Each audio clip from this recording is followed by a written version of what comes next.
bien, permítame, voy todavía a terminar para que entremos ahí mejor en ese punto.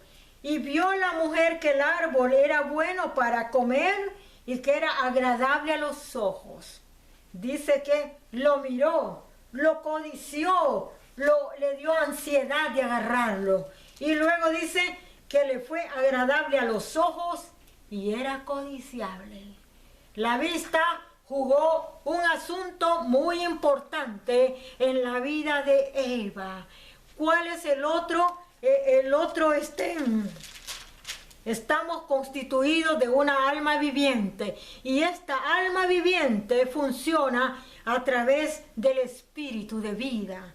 Bien, entonces cuando miramos esto, ¿cuál fue el primer hecho que sucedió? El primer hecho fue escuchar la voz de la serpiente, el oído.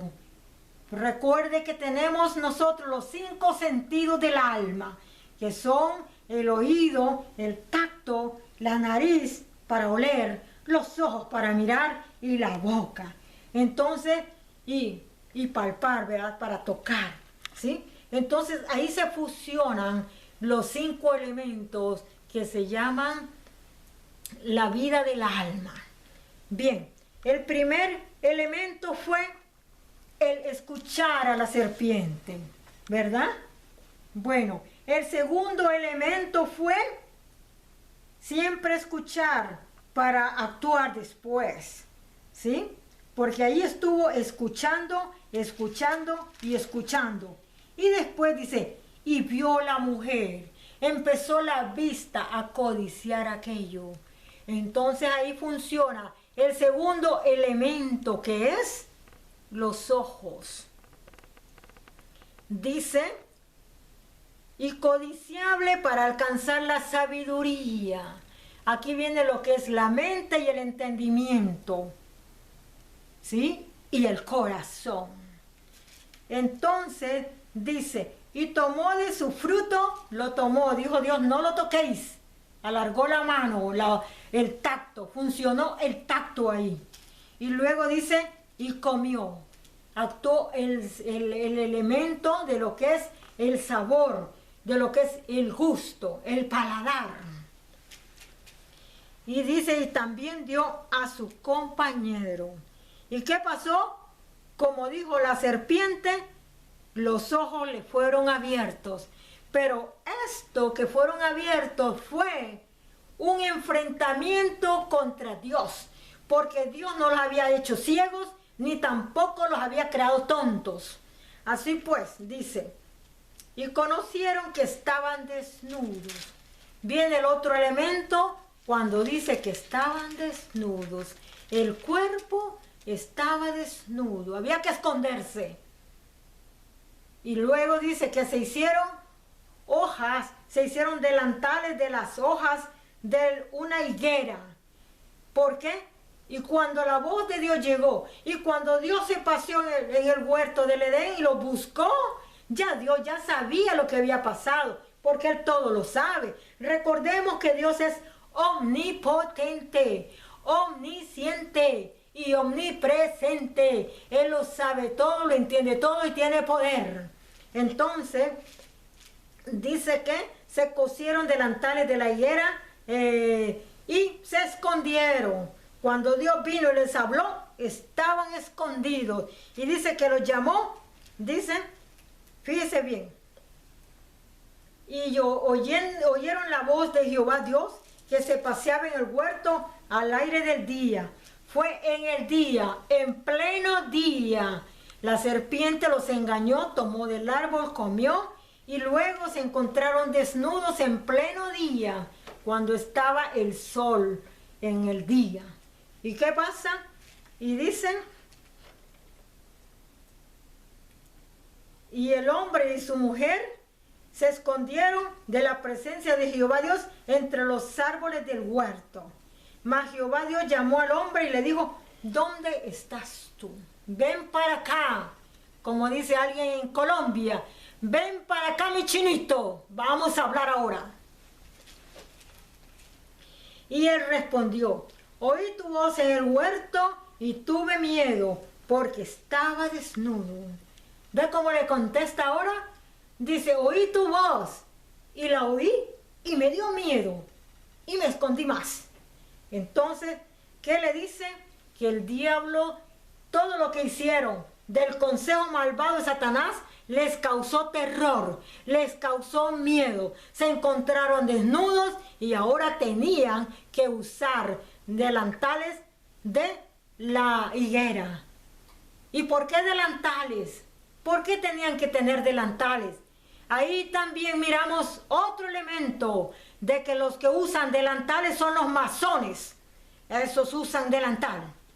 Ahora bien, el empiezo de la rebelión contra Dios, de Adán y Eva. Y fíjense bien. Ok, pero vamos más adelante. Cuando dice que quedan desnudos, entonces, si estaban antes vestidos, ¿cuál era su vestidura? Porque se hicieron delantales de las hojas de la higuera. Entonces, ¿qué quiere decir esto? Que tenían vestidura.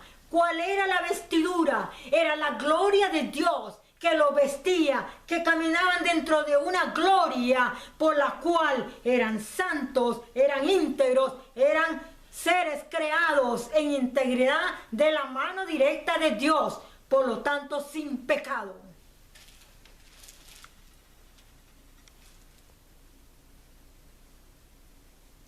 Y Dios le dijo, ¿quién te enseñó que estabas desnudo? ¿Has comido del árbol que yo te mandé? ¿No comieses? Dios viene y le pregunta a Adán, el responsable de Eva. Y el hombre respondió, la mujer que me diste por compañera me dio del árbol y yo comí. Mire, ahí viene Adán diciéndole a Dios, si tú no me hubieras dado esa mujer, yo no como. Tú tuviste la culpa, tú me ofreciste esa mujer, tú me la sacaste de mi costilla y ahora por eso yo hice lo que hice. ¿Se da cuenta? Un consejo que Dios les da para su propio beneficio, para su propio bien y para sus generaciones, ahora se convierte en reclamo, ahora se convierte un Adán embustero, mentiroso, egoísta y tramposo delante de Dios, pero nunca acusó en ese momento a la serpiente.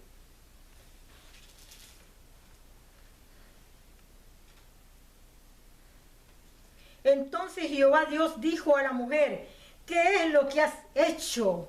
Y dijo la mujer, la serpiente me engañó y comí.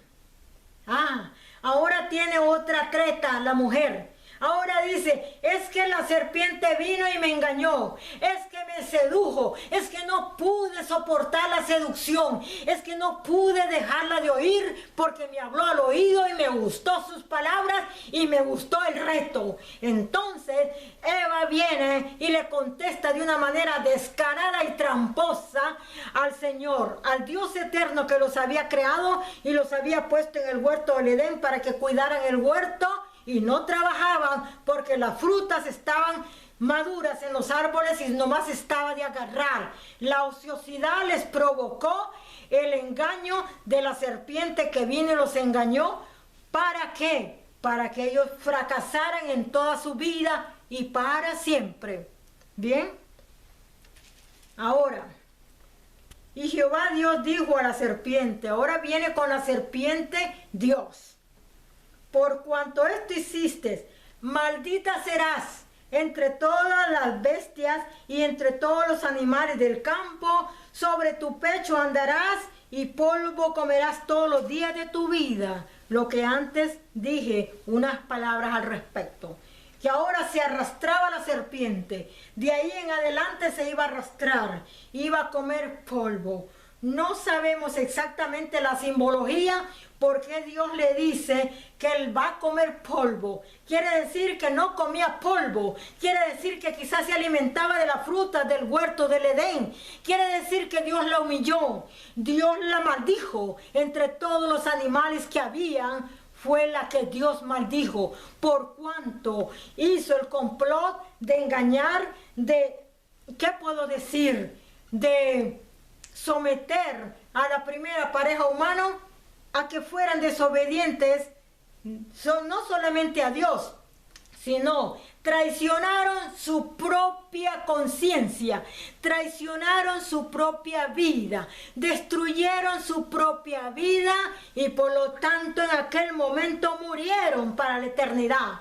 Y se fue el vestido de gloria, y se fue el manto de Dios, y se fue la victoria de su vida, y se fue el pacto de Dios, y la serpiente alegre miró que los había esclavizado y que desde ahí en adelante ella iba a tener el control de esos dos, porque fueron sacados del huerto del Edén, porque era el huerto un lugar sagrado de Dios y Dios no quería más esa gente traidora ahí mismo, en el lugar sagrado que Dios había puesto, en aquel lugar bello y hermoso donde Dios los depositó. Ellos no quisieron más eso, perdieron todo y Dios dijo, fuera de aquí, impostores, fuera de aquí, malagradecidos, fuera de aquí.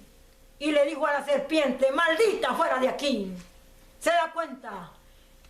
Dios se enojó.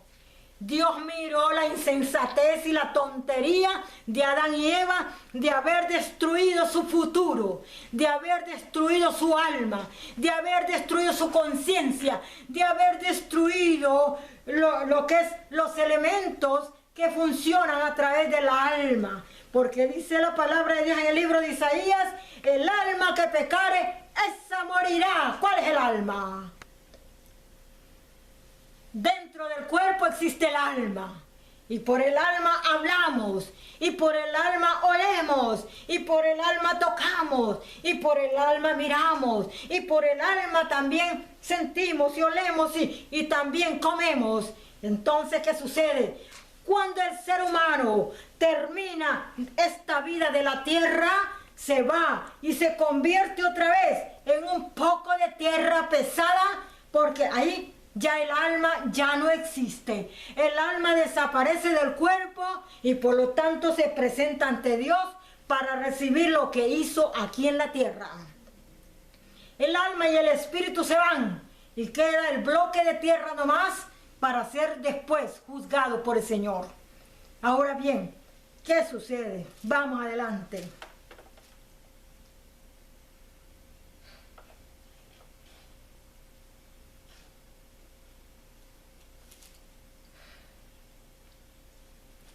Ahora mire lo que viene en el 15.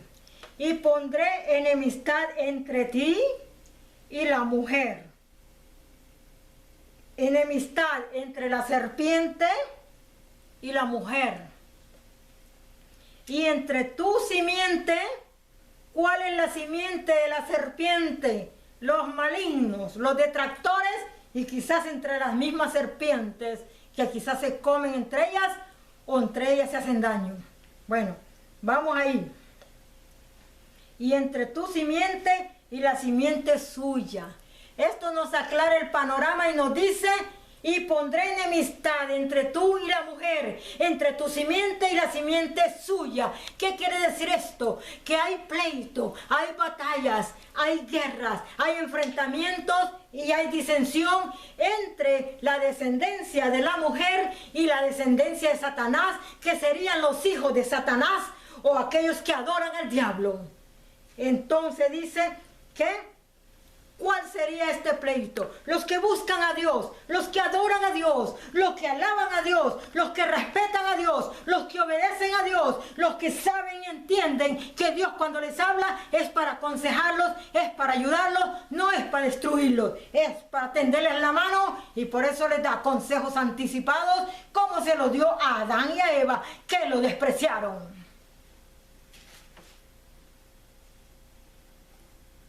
Dice, esta te herirá en la cabeza y tú la herirás en el calcañar. Cuando vino el nacimiento del Señor Jesucristo a través de Miriam o María, que le llaman aquí en Occidente, entonces se restaura la creación. Pero yo quiero ir antes de ver la restauración, quiero ver algo muy importante en este punto para el día de hoy. En el día de hoy, los hombres se rebelan contra Dios. En el día de hoy, usted sabe que estamos en el tiempo final de la recta final.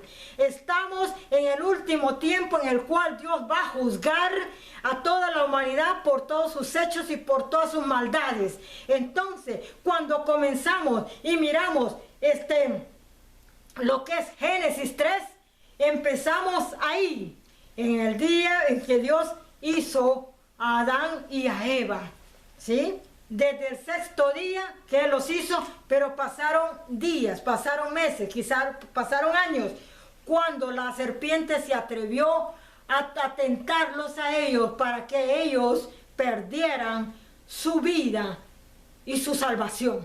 Entonces, es por eso pues que vamos, como dijo el apóstol Pablo, como dijo Silas, como dijo Bernabé, como dijeron todos los apóstoles, Pablo, Pedro, cuando dijeron, vamos a visitar a los hermanos, a los de Berea, a los de Tesalónica, a los de Chipre, a los de ¿cómo se llama? De diferentes puntos, de Turquía. Entonces, es el regreso de Dios a través de Génesis 3, diciéndonos, regresa a Dios. Se ha predicado de Génesis 3. Muchas veces, de diferentes maneras, lo hemos hablado, lo hemos dicho al mundo entero predicándolo. Pero entonces Dios quiere que entendamos a dónde estuvo el principio de la desobediencia y dónde estamos parados ahora. Génesis 3 nos lleva a Apocalipsis, donde dice el inicio de cómo la serpiente fue tirada del cielo y fue tirada a la tierra. Entonces, si usted mira, comenzamos con Bereshit, comenzamos con el libro de Génesis, comenzamos con el alfa, el principio. Jesucristo dijo que Él es el alfa y el omega, el principio y el fin. Entonces, cuando estamos en Génesis 3, nos lleva al día de hoy, que nos está llevando al Apocalipsis. Estamos concluyendo la semana 69 y medio de la profecía de los 3 años y medio que siguen ya, de la semana 7, que sería la semana 70. Quiero decirles algo muy importante. Hoy en día los hombres han tergiversado la verdad de Dios. Hoy en día muchos hombres han vendido su primogenitura. Hoy en día predicadores han vendido la verdad de Dios por un plato de lentejas, por prosperidad, por dinero, por fama, por diferentes puntos que el mismo apóstol Pablo dijo. Déjenos que prediquen. Unos van a predicar por orgullo, otros por soberbia, otros por dinero, otros por fama, otros porque son malvados. Pero déjenos que todos prediquen, dijo. Porque al final Dios lo va a enfrentar nuevamente a Génesis 3. Entonces, ¿qué sucede? Hoy en día las naciones, hoy en día los hombres, en cualquier parte del mundo, obedecen a Satanás y no obedecen a Dios. El Dios que les da la vida, el Dios que les va a juzgar, el Dios que el alma les da para que vivan, para que disfruten la vida en la tierra. Pero recuérdeme que hay dos grupos: el grupo de los que adoran a Dios y del grupo de los que adoran al diablo. Y estos, por ende, dice que va a haber ese confrontamiento. ¿Por qué? Porque el diablo utiliza a los suyos para herir a la iglesia de Dios. ¿De qué manera? De que dice, y le muerden el calcañar, no la deja avanzar en el camino de Dios, no la dejan que vaya sus pies a llevar el evangelio de Cristo a las naciones, no la deja que se desarrolle. ¿Por qué? Porque le tiende lazo, porque quisiera destruirla como destruyó a Adán y a Eva, que Dios a través de Jesucristo lo restauró la creación engañada y perdida. Ahora bien, la palabra de Dios nos enfrenta, la palabra de Dios nos confronta, la palabra de Dios nos dice que el que quiera seguir a Dios, dice, tome su cruz Pero no está diciendo que se ponga un leño en la cabeza. Está diciendo que venga y entienda y comprenda que Dios es el único que nos ama, es el único que nos quiere, es el único que nos guarda, es el único que nos da todas las cosas. Nos da el aire que respiramos.